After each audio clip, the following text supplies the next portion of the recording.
Early morning on Good Friday, the Sanhedrin gather to plot their next move.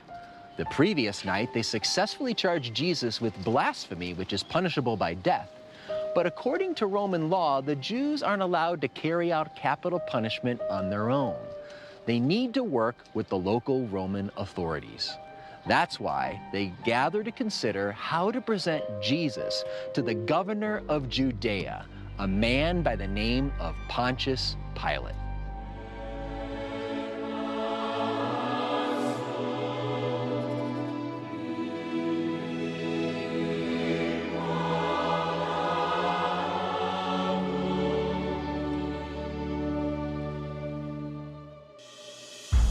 Tanya and Carlton, we're in the old city of Jerusalem now at the beginning of what's known as the Via Dolorosa, the Way of Sorrows. And it's from here that Christians for centuries have been starting the Stations of the Cross, and they go all the way to Calvary with it.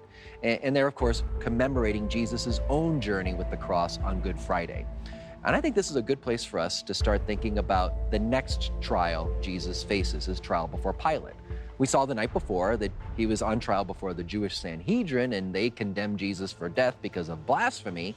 But now the Jewish leaders have to carefully think through, how do we present Jesus to Pilate to get Pilate's attention?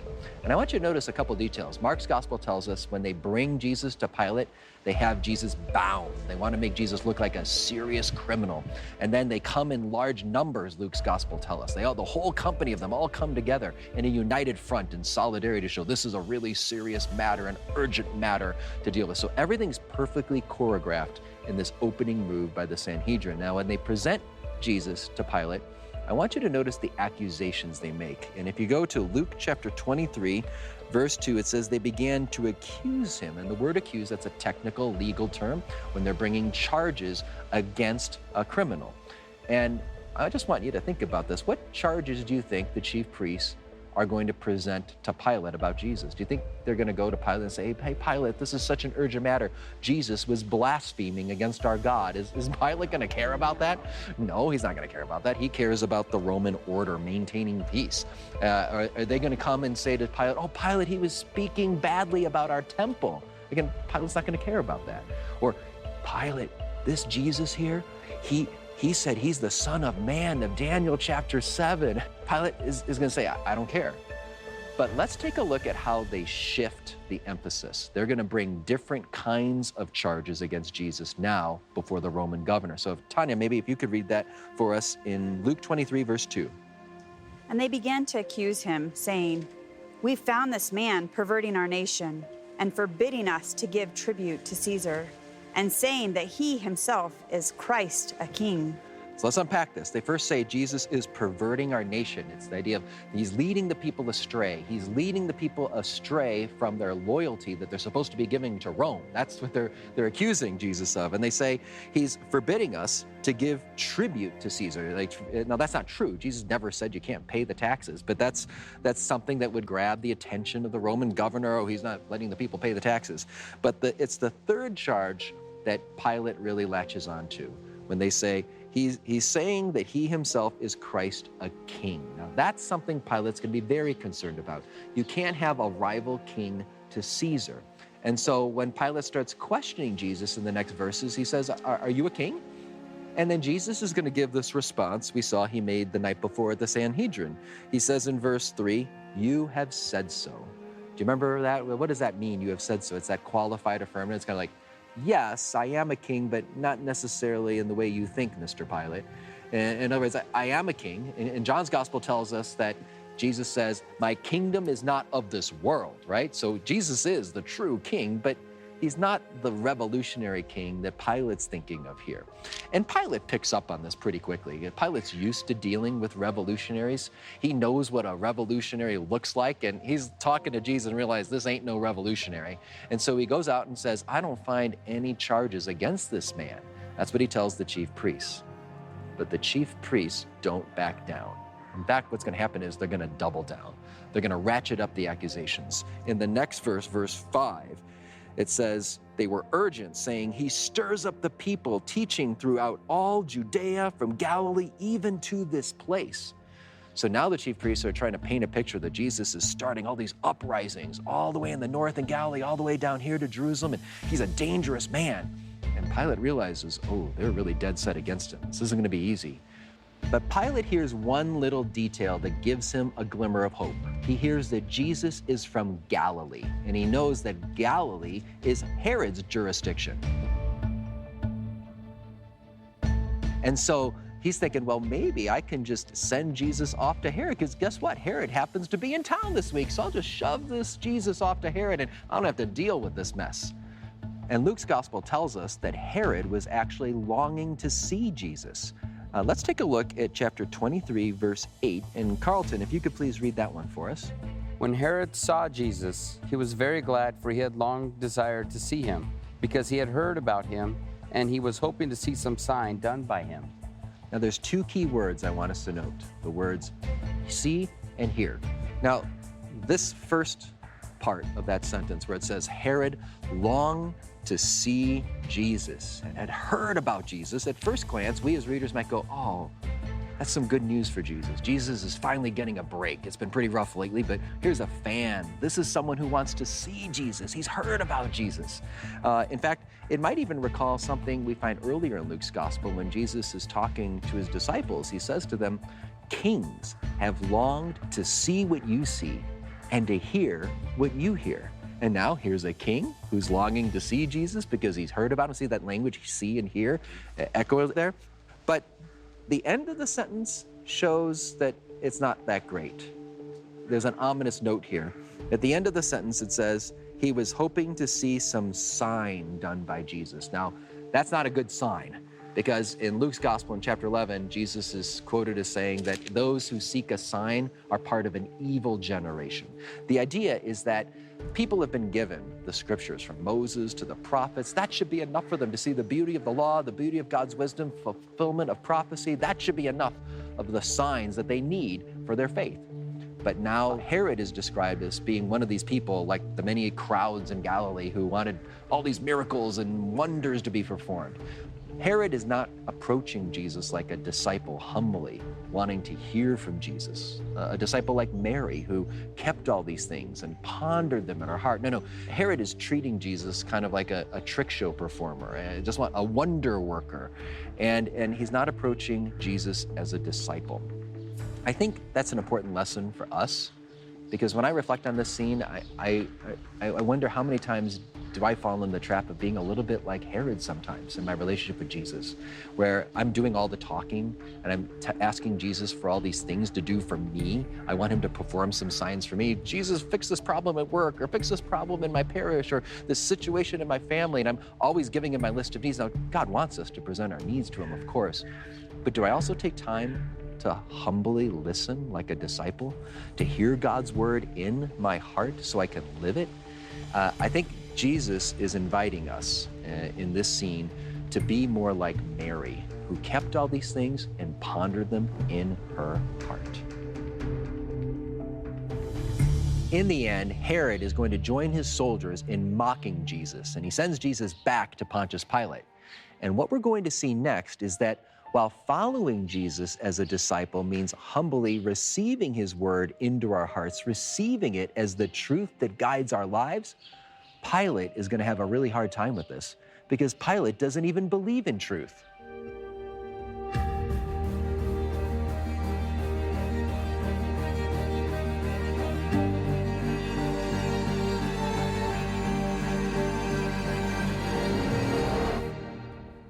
At a crucial moment on Good Friday, Jesus says to Pilate that he comes to bear witness to the truth. But Pilate sarcastically replies, "What is truth?" You see, for Pilate, the idea of there being a truth that's true for everyone, that's not important to him. You see, Pilate knows the facts. He knows Jesus is innocent. He knows that Jesus isn't really a threat to the Roman Empire. He knows that this is just a religious dispute and that the chief priests are envious of him. But none of those facts matter. Pilate has his own truth to deal with. You see, the chief priests are starting to stir up the crowds. They're starting to call for Jesus to be crucified. And they start saying to Pilate, if you release this man, you are no friend of Caesar. All this is too much for Pilate to bear. You see, with no truth outside of himself, no truth to guide him, he's left to his own self-interest. He's got to protect his career. He's got to protect his relationship and reputation with Caesar. And so what does Pilate do? He sends an innocent man off to be crucified. That's what happens when a culture embraces Pilate's philosophy of what is truth. Many innocent people get hurt as we use it to cover up the most horrific crimes. If we say that there is no truth, then we can't say if a father wants to leave his wife and kids and run off with another woman that that's a bad thing, because it's true and good for him. We can't say that neglecting the poor and the suffering is wrong because, well, this is my truth and this is my comfort, the way I want to live. And we can't say that the killing of thousands of innocent babies in their mother's womb is wrong. You see, as Christians, we know that truth isn't just an abstract concept. It's a person, Jesus Christ, who said, I am the way, the truth, and the life. To the extent that we reject truth, to that extent, we're rejecting Jesus, like Pilate did on Good Friday. And now we're going to hear from Jennifer Fulweiler as she shares how she came to realize the importance of truth. When I first read the New Testament, I was an adult, and I had not encountered any of this before. I was always an atheist. I never thought that God might exist. I never really went to Bible studies, anything like that. So when I saw that moment, when I read of that moment between the Lord and Pilate, where Pilate you see him questioning what is going on. You see that his heart is telling him that something is amiss here. And when he turns to Jesus and says, what is truth? To me, that's a moment that symbolizes how much we can hide behind moral relativism. That's so much of what I did as an atheist. I would ask questions like this, what is truth? When the reality is, I didn't really want to know the answer. And you see this in Pilate. You see that he asks the question, but he doesn't want to know the answer. Pilate had a chance to actually encounter the truth in person, to encounter the living embodiment of all that is truth. And he chose not to. He chose to remain in this kind of relativistic mindset. Well, who even knows? Who could answer that question? And so that was really like a gut punch to me, because I very much saw myself in Pilate the first time I encountered the New Testament when I was coming out of atheism. I, like a lot of atheists, tried to be a good person. This was a known thing. This was very commonly discussed in my atheistic circles. We would always say, hey, we pride ourselves on the fact that we want to be good people just out of the goodness of our hearts. We're not like those Christians who only do good because they fear going to hell or because a book tells them to do good. We are doing good out of the goodness of our hearts. But here's the thing. When you think about being a quote-unquote good person, what does that mean? And this is where things started to get tricky. Like, people would say, I believe in serving other people. But then when they had a chance to serve people that would conflict with their own self-interest, well, suddenly they couldn't decide which way to go. Then there were things like abortion, euthanasia, these kind of questions that I realized we were trying to be good people. But if you do not believe in objective truth, you will have a very hard time actually living that out, because you will ultimately end up choosing selfish and self-interested decisions, even though you're not trying to be selfish, you're trying to be a good person. But if you do not have an objective morality that is based in truth, you'll be kind of like a ship without an anchor, just drifting from one thing to the next and never able to be the person that you would really like to be. We're at the monastery of the Flagellation, which means scourging, and it's right here near the beginning of the Via Dolorosa, that route that pilgrims for centuries have been taking to commemorate Jesus' carrying of his cross to Calvary. And while we're here, I want to think about what happens next in Jesus' trial before Pilate. Matthew's gospel tells us that there was a custom of releasing a prisoner during the Passover season, and Pilate's hoping to be able to release Jesus here, but the crowds ask for another prisoner, a man named Barabbas. Now, you've heard about this Barabbas, but who is he? What does the Bible tell us about him? Well, some of the Gospels say he was a notorious criminal. They describe him as a revolutionary. He's also someone that was guilty of murder in a recent uprising in the city. But I think his name is what's most significant. Barabbas, meaning Bar Abba, son of the Father, is what Barabbas means, Bar Abba. And I think that's profound, because who's Jesus? We've seen Jesus is the true Son of the Father, but the people are about to make a choice for an alternative Son of the Father. And let's go a little bit deeper here. What's the significance of this choice between Barabbas and Jesus? Israel in the Old Testament is described as sons of God. In fact, Exodus 4:22, God says, Israel is my firstborn son. So the idea is that Pilate is offering a choice to the people symbolically here, a choice of two different ways of being Israel, two different ways of being sons of the Father. Barabbas represents the way of violence, vengeance, revolution. Jesus, of course, represents the way of peace, mercy, forgiveness, enduring persecution. In fact, think about what Jesus said in the Sermon on the Mount, in the Beatitudes. He said, "Blessed are the peacemakers, they shall become children of God." They shall become children of God. So he's saying this is what it means to be a true Israelite, the way of peace. But that's not what the people will choose. They're going to choose instead the way of Barabbas, the violent revolution. The next generation is going to rise up against Rome, and the city and the temple will be destroyed. Jesus is going to be forced to carry the cross, and he's going to go on the way of the cross and really model for us all of that way of being Israel, of love, mercy, forgiveness, all the way to Calvary. In matters of legal discipline, the Jews showed some restraint. According to Deuteronomy chapter 25, if a criminal was to be whipped, he could only receive up to 40 lashes. Jesus, however, did not receive a Jewish whipping. He received a Roman scourging, and that was so much more intense. It was a much more severe form of punishment involving leather thongs that would have pieces of bone or sharp metals at the end of it, and it would tear into the skin, exposing the muscles and the bones, torturing a prisoner. And there was no limit to the amount of lashes he could receive. If you've ever seen Mel Gibson's film, The Passion of the Christ, do you remember that scene when Jesus was being scourged? For me, that was the hardest scene to watch. But as difficult as it was to watch that, I've got to tell you, it was a very accurate portrayal of what Jesus probably faced on Good Friday. You see, the purpose of a scourging was, it could be used for torture, it could be used to get information out of a prisoner, it could be used as a prelude to a crucifixion. And that seems to be what happens here. If you gave a prisoner a very severe scourging, then the length of the crucifixion would be shorter. If it was a lighter scourging, then the crucifixion could last a day or two or more. The fact that Jesus' crucifixion lasted only a few hours tells us he received a most horrific form of scourging.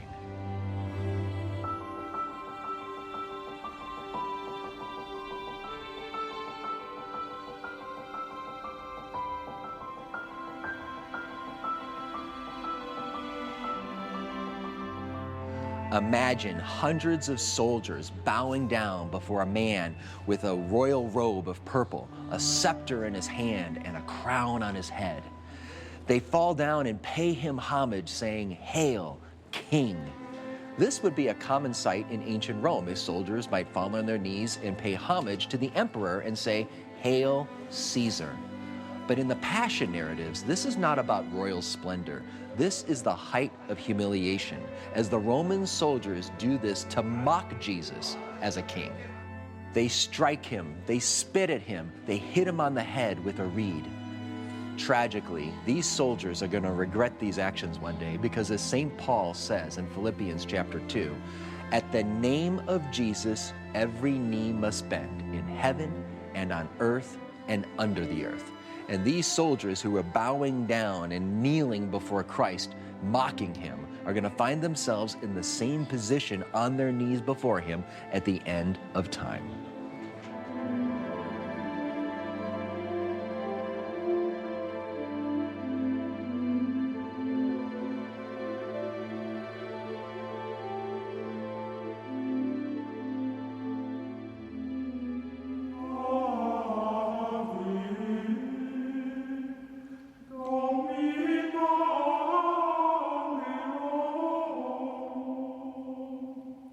We're in the chapel of the condemnation, and we remember here Pilate condemning Jesus to death. We're right at the very beginning of the Via Dolorosa, near station number 1.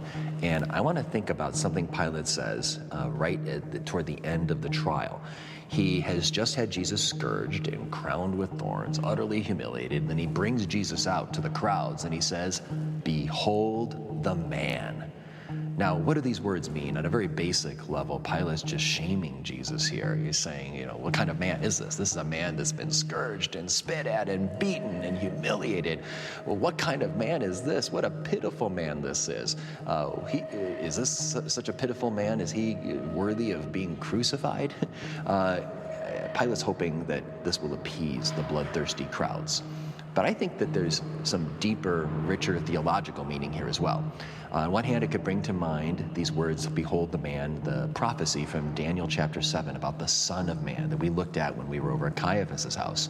It also could bring to mind just Adam, that Adam was someone who went to the tree of knowledge of good and evil and brought sin into this world. And Jesus is about to embrace the wood of the cross, which is seen as like a new tree of life. And he's going to bring life to us through his death and resurrection.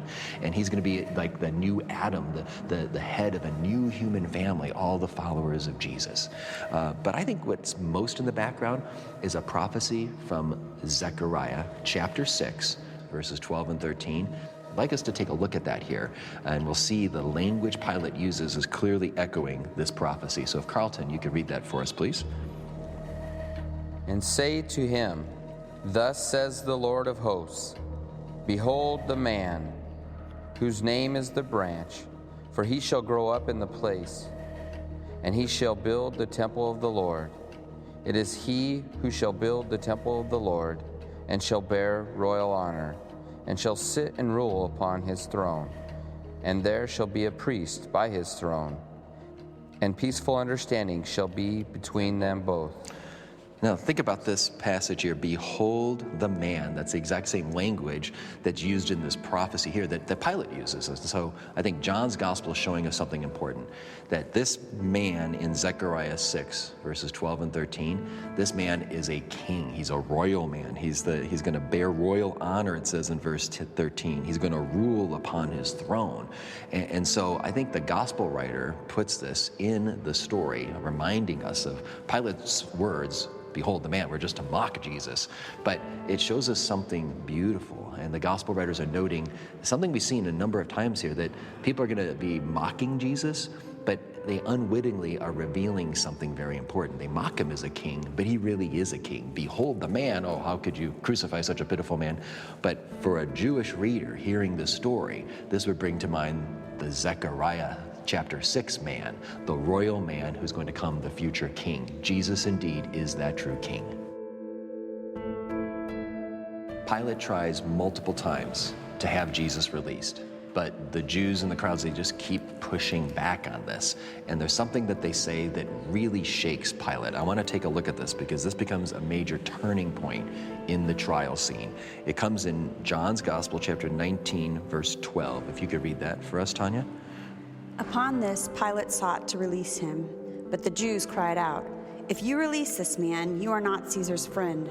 Everyone who makes himself a king sets himself against Caesar." This idea of you are not Caesar's friend, being a friend of Caesar. What does that mean?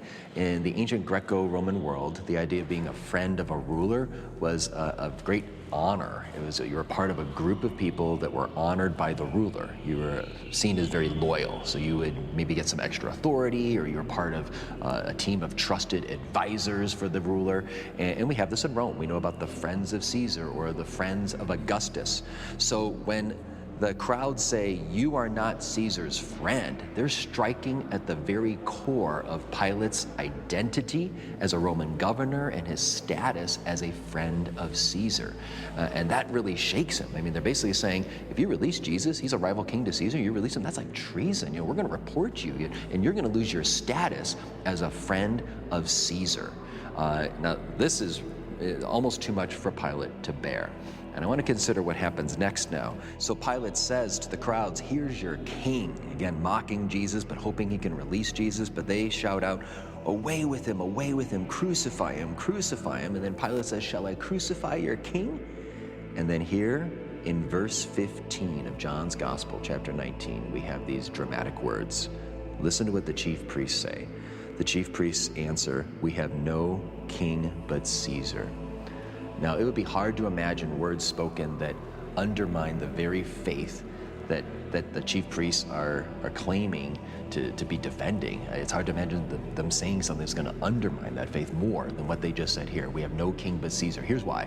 According to the book of Deuteronomy, chapter 17, you should have no foreign ruler ruling over you. That's what God says in the law. You shall not have any foreigner ruling over you. And it goes on to say God alone is king, and God rules through his Davidic dynasty, is what we see in the rest of the Old Testament, the appointed Davidic kings. And so for the chief priest to say we have no king but Caesar is to completely go against the very law, the book of Deuteronomy. In fact, the Jewish leaders would say a prayer each day that would reaffirm how God alone is king. They would say, "May you be our king, you alone." That's what they would pray to God every day. And here they say, "We have no king but Caesar." And it comes to special importance in the time of Passover, because there was a Passover hymn all the people would recite. "We have no king but you," as they prayed to God. And now, think about this. Here's the true king coming to them, Jesus Christ. They reject Jesus as to the true king. And now they point to Caesar, to the Roman emperor, the oppressor, and claim him as the true king. So they completely turn everything upside down in this scene.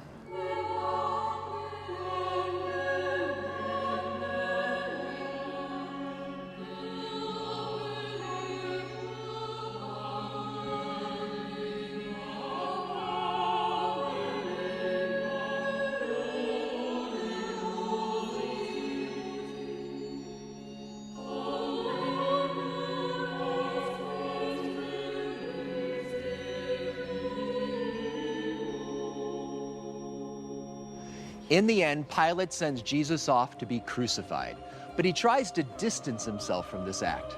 He washes his hands and he says, "I am innocent of this righteous man's blood." But we know that this little gesture does not free Pilate from responsibility for what he did on Good Friday. In fact, we know today Christians throughout the world recite the Creed, and they remember these events every time they say that Jesus suffered under Pontius Pilate.